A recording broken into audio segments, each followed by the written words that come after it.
মহান বিজয় দিবসে জাতির উদ্দেশ্যে ভাষণ দিচ্ছেন অন্তর্বর্তীকালীন সরকারের প্রধান উপদেষ্টা ডক্টর মোহাম্মদ ইউনূস। আমরা সরাসরি চলে যাচ্ছি সেখানে। সবাইকে আমার সালাম জানাচ্ছি। আসসালামু আলাইকুম। আজ জাতির এক বিশেষ দিন, বিজয় দিবস। বাঙালি জাতির বুক ফুলিয়ে দাঁড়াবার দিন। পাকিস্তানি হানাদার বাহিনীর অনেক অস্ত্রকে অগ্রাহ্য করে খালি হাতে রুখে দাঁড়িয়ে সম্মুখ সমরে লড়াই করে নিজেদের জন্য একটি স্বতন্ত্র রাষ্ট্র প্রতিষ্ঠার উৎসবের দিন। এই দিনে স্মরণ করি লক্ষ লক্ষ শহীদদেরকে, অগণিত শিশু কিশোর, তরুণ তরুণী, যুবক যুবতী, বৃদ্ধ জনতার আত্মত্যাগকে, যার ফলে স্বাধীনতা অর্জন সম্ভব হয়েছিল। কিন্তু আমরা সেই অর্জনকে আমাদের দোষে সম্পূর্ণতা দিতে পারিনি। সর্বশেষ এবং প্রচণ্ডতম আঘাত হানল এক স্বৈরাচারী সরকার। সে প্রতিজ্ঞা করেই বসছিল, এদেশের মঙ্গল হতে পারে এমন কিছুই সে অবশিষ্ট থাকতে দেবে না। এবছরের বিজয় দিবস বিশেষ কারণে মহা আনন্দের দিন। মাত্র 4 মাস আগে একটি অসম্ভব সম্ভব হয়ে গেল। দেশের সবাই মিলে একজোটে হুঙ্কার দিয়ে উঠল। পৃথিবীর ঘৃণ্যতম স্বৈরাচারী শাসককে পালিয়ে যেতে বাধ্য করে আমাদের প্রিয় দেশকে মুক্ত করেছে ছাত্র জনতার সম্মিলিত অভ্যুত্থান। যে হাজার হাজার শহীদ এবং আহতদের আত্মত্যাগ এবং ছাত্র জনতার অটুট ঐক্যের মাধ্যমে এই গণ অভ্যুত্থান সম্ভব হলো, তাদের সবাইকে স্মরণ করি এবং আজ এবারের মহাবিজয়ের দিনে সমগ্র জাতির পক্ষ থেকে তাদের প্রতি সশ্রদ্ধ সালাম জানাই। নাগরিক অধিকার ও মর্যাদা নিশ্চিতের জন্য, গণতন্ত্রের জন্য একটি বৈষম্যহীন দেশ গড়ার তাগিদে ছাত্র জনতা স্বৈরাচারীর রক্তচক্ষুকে উপেক্ষা করে রক্ত দিয়ে 4 মাস আগে নতুন বাংলাদেশ গড়ার জন্য যে ঐক্য গড়ে তুলেছিল, সে ঐক্য এখনো পাথরের মতো মজবুত আছে। মাত্র কয়েকদিন আগে জাতি আবার গর্জে উঠে সমগ্র পৃথিবীকে সে কথা জানিয়ে দিয়েছে। যখন পরাজিত শক্তি নড়ে চড়ে ওঠার চেষ্টা করছিল, সকল রাজনৈতিক দলের এবং সকল ধর্মের শীর্ষ ব্যক্তিদের এবং ছাত্রদের সমাবেশের মাধ্যমে এক কণ্ঠে সজোরে ঘোষণা দিয়েছিল, আমরা যে নিরেট ঐক্যের মাধ্যমে অভ্যুত্থান করেছি সে ঐক্য আরও জোরদার হয়েছে। 4 মাসের ব্যবধানে আমাদের ঐক্য কোথাও শিথিল হয়নি। নতুন বাংলাদেশ গড়ার সংকল্পে আমরা অটুট আছি। বহির্বিশ্বে চাতুর্যপূর্ণ প্রচারণা দিয়ে যারা আমাদের মধ্যে দূরত্ব সৃষ্টির চেষ্টা করছে, তারা দূরত্ব সৃষ্টি তো করতে পারেইনি, বরং সারা জাতিকে সগৌরবে উচ্চকণ্ঠে তার ঐক্যকে পৃথিবীর সামনে তুলে ধরতে উজ্জীবিত করেছে। পরাজিত শক্তি তাদের পরাজয় কিছুতেই মেনে নিতে পারছে না। তারা প্রতিদিন দেশের ভেতরে এবং বাইরে থেকে জনতার অভ্যুত্থানকে ব্যর্থ করার জন্য বিপুল অর্থ ব্যয়ে নানা ভঙ্গিতে তাদের চেষ্টা চালিয়ে যাচ্ছে। পাচার করা হাজার হাজার কোটি টাকা তাদের আয়ত্তে রয়েছে। তাদের সুবিধাভোগীরা সর্বত্র ছড়িয়ে আছে। আমাদের ঐক্য অটুট থাকলে তারা আমাদেরকে আমাদের লক্ষ্য অর্জন থেকে ব্যর্থ করতে পারবে না। সজাগ থাকুন, নিজের লক্ষ্যকে জাতির লক্ষ্যের সঙ্গে একীভূত করুন। পৃথিবীর কোনো শক্তিই আমাদেরকে আমাদের লক্ষ্য অর্জন থেকে বিচ্যুত করতে পারবে না। আমি দেশের গণমাধ্যম কর্মী ও জনগণের প্রতি আহ্বান জানাই, বিশ্বের কাছে দেশের প্রকৃত চিত্র তুলে ধরুন। অপপ্রচারের বিরুদ্ধে সত্যই হোক আমাদের হাতিয়ার। জাতির এই নিরেট ঐক্য এই বছরের বিজয় দিবসকে স্মরণীয় করে রাখবে, ইতিহাসের অনন্য স্থানে প্রতিষ্ঠিত করে রাখবে। এই ঐতিহাসিক অর্জনের জন্য দলমত নির্বিশেষে দেশের সকল তরুণ তরুণী, যুবক যুবতী, বৃদ্ধ বৃদ্ধা সবাইকে আমার অভিনন্দন জানাচ্ছি। এই ঐক্যের জোরে আমরা আমাদের সকল সমস্যার দ্রুত সমাধান নিশ্চিত করতে পারব। এই বিজয় মাসে আমাদের গণ অভ্যুত্থানকে অভিনন্দন জানাবার জন্য, আমাদের বিজয় দিবসে যোগ দেবার জন্য ঢাকায় এসছেন পূর্ব তিমুরের রাষ্ট্রপতি, নোবেল শান্তি পুরস্কার বিজয়ী প্রেসিডেন্ট হোসে রামোস হর্তা।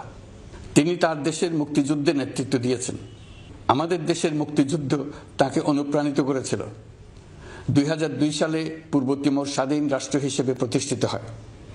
আমাদের জাতীয় উৎসবের জন্য জাতির পক্ষ থেকে তাকে আমরা স্বাগত জানাচ্ছি। কয়েকদিন আগে ইউরোপীয় ইউনিয়নের 19 জন রাষ্ট্রদূতের সঙ্গে আমার বৈঠক হয়েছে। এই প্রথমবারের মতো ইউরোপিয়ান ইউনিয়নের প্রায় সকল দেশের রাষ্ট্রদূতগণ একসঙ্গে ঢাকায় এসে সরকারের সঙ্গে বৈঠক করলেন। এই দেশগুলোর বেশিরভাগ দূতাবাস দিল্লিতে। তারা অনেকেই আগে কোনোদিন ঢাকায় আসেননি। এটি একটি ঐতিহাসিক ঘটনা। একত্রে ঢাকায় আসলেন শুধু এই বার্তা দেওয়ার জন্য যে ইউরোপীয় ইউনিয়ন বাংলাদেশকে সর্বোচ্চ সমর্থন ও সহযোগিতা দেওয়ার জন্য প্রস্তুত। অন্তর্বর্তীকালীন সরকারের সংস্কার উদ্যোগ এবং গণতান্ত্রিক পদ্ধতিতে নির্বাচনের প্রক্রিয়ার কথা আমি তাদেরকে জানিয়েছি। সেটিতে তারা পূর্ণ সমর্থন জানিয়েছেন এবং সরকারকে সর্বোচ্চ সহযোগিতা করবেন বলে জানিয়েছেন।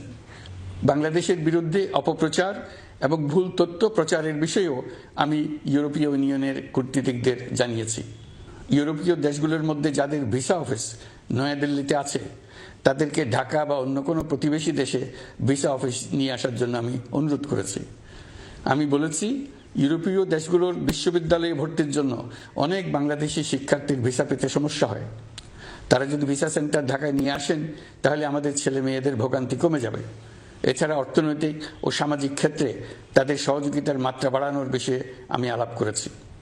বিশ্বব্যাংক সহ অন্যান্য সকল দাতা প্রতিষ্ঠান সমূহের কাছে আমাদের অর্থনীতির ভবিষ্যৎ সম্বন্ধে আস্থা প্রতিষ্ঠিত করতে অন্তর্বর্তীকালীন সরকার সক্ষম হয়েছে।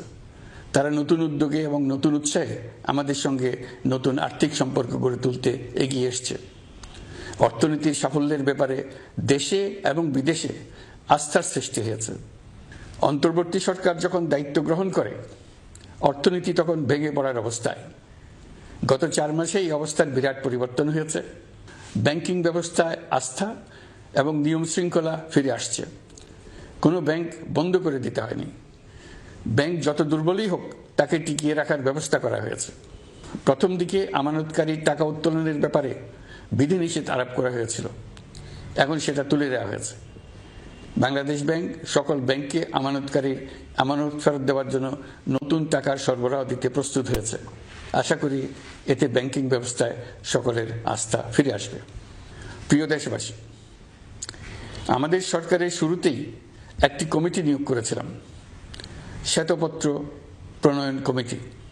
এই কমিটির কাজ ছিল অভ্যুত্থানের পর অর্থনীতি কোন পরিস্থিতিতে যাত্রা শুরু করলো তার একটা দলিল রচনা করা।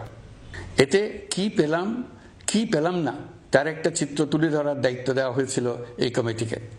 ডক্টর দেবপ্রিয়ের সভাপতিত্বে গঠিত 12 সদস্যের শ্বেতপত্র প্রণয়ন কমিটি নির্ধারিত সময়ে এই কঠিন কাজ সম্পন্ন করে আমাদের কাছে 400 পৃষ্ঠার একটা বিস্তারিত রিপোর্ট পেশ করেছে। রিপোর্ট পড়ে দেশের মানুষ হতভম্ব হয়ে গেছে। দেশে বিদেশে অনেক প্রতিষ্ঠান ও ব্যক্তি গভীর আগ্রহ নিয়ে এই রিপোর্টটি সংগ্রহ করছে। দেশের মধ্যে পত্রপত্রিকা, সেমিনার, আলোচনা সভা, টেলিভিশনে এই নিয়ে প্রচুর আলোচনা হচ্ছে। ফ্যাসিবাদী সরকার দেশের অর্থনীতিকে ভেঙে দিয়ে গেছে এটা সবাই বুঝতে পারছিল, কিন্তু অর্থনীতিকে কি পরিমাণ ধ্বংসস্তূপে পরিণত করে দিয়ে গেছে তার পরিমাপ সম্বন্ধে কোনো ধারণা করতে পারছিল না। শ্বেতপত্র প্রণয়ন কমিটি হিসেব নিকেশ করে এর পরিমাণ বের করে দিয়েছে। এই রিপোর্ট পড়ে সকলে অবিশ্বাস্য চোখে একে অপরের দিকে তাকাচ্ছে। কারো মুখে কথা বেরোচ্ছে না। দিন দুপুরে সকলের সামনে থেকে হাজার হাজার কোটি টাকা ব্যাংক থেকে পাচার করে নিয়ে গেছে। কেউ বলার ছিল না, কেউ দেখার ছিল না। যারা নিয়ে গেছে তাদেরকে কেউ বাধা দেয়নি, বরং সর্বস্তরে সবাই আগ্রহ সহকারে তাদের সঙ্গে সহযোগিতা করেছে। কারণ তারা সব আপন লোক। বিশাল বিশাল প্রকল্প নেওয়া হয়েছে ঋণের টাকায়। এইসব প্রকল্পের মোড়কে বিশাল বিশাল অর্থ লুটপাট করেছে। প্রকৃত ব্যয়ের চাইতে কত বেশি ব্যয় ধরে কাদের হাতে টাকাটা পাচার করে দেওয়া হয়েছে তাও এই প্রতিবেদনে তুলে ধরা হয়েছে। শ্বেতপত্র প্রণয়ন কমিটি তাদের প্রতিবেদনে তুলে ধরেছে যে বার্ষিক উন্নয়ন ব্যয়ের প্রায় অর্ধেক টাকায় লুটপাট হয়েছে। দেশে এমন ধরনের পোষ্যতোষী পুঁজিবাদ তৈরি করা হয়েছিল যার সুবিধাভোগী ছিল স্বৈরাচার ও তার সহযোগীরা। প্রতিবেদনে উল্লেখ করা হয়েছে যে নির্দিষ্ট কিছু গোষ্ঠীকে সুবিধা দিতে যে পরিমাণ কর ছাড় দেওয়া হয়েছে সেটা অর্ধেকে নামিয়ে আনা গেলে দেশের শিক্ষা বাজেট দ্বিগুণ, স্বাস্থ্য বাজেট 3 গুণ করা সম্ভব ছিল। পাচার করা এই টাকা আপনাদেরই টাকা।